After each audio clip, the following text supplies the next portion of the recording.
টিকটকে আসক্ত মেয়েকে গুলি করে হত্যা করলেন বাবা। পাকিস্তানের টিকটক ভিডিও করায় মার্কিন নাগরিকত্বধারী আনোয়ার উল হক নামে এক ব্যক্তি তার কিশোরী মেয়েকে গুলি করে হত্যা করেছে। তার পরিবারটি ২৫ বছর ধরে মার্কিন যুক্তরাষ্ট্রে ছিল এবং হীরা তার পরিবার পাকিস্তানে আসার আগে থেকেই টিকটকে কন্টেন্ট পোস্ট করা শুরু করে। হীরার জন্ম হয়েছে যুক্তরাষ্ট্রে। লন্ডন ভিত্তিক ব্রিটিশ সংবাদ মাধ্যম বিবিসির এক প্রতিবেদনে বলা হয়, মঙ্গলবার ২৮ জানুয়ারি দক্ষিণ পশ্চিমাঞ্চলীয় শহর কোয়েটায় এই ঘটনা ঘটে। তবে মেয়েকে হত্যার কথা স্বীকার করার পর বাবা আনোয়ার উল হকের বিরুদ্ধে হত্যার অভিযোগ আনা হয়েছে।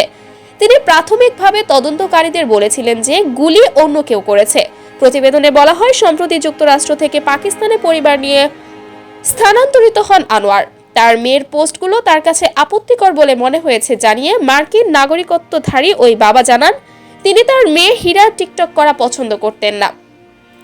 মানবাধিকার গোষ্ঠীগুলোর মতে প্রতি বছর পাকিস্তানের শত শত মানুষ, বিশেষ করে নারীরা, তথাকথিত অনার কিলিং এর শিকার হন। এই হত্যাকাণ্ডগুলো সাধারণত আত্মীয় স্বজনরা করে থাকেন, যাদের যুক্তি তারা পরিবারের সম্মান রক্ষার্থে এই হত্যা করেছেন। পুলিশ জানায় ১৩ থেকে ১৪ বছর বয়সী হীরার পোশাক, জীবনযাত্রা এবং চলাফেরা নিয়ে আপত্তি ছিল তার পরিবারের।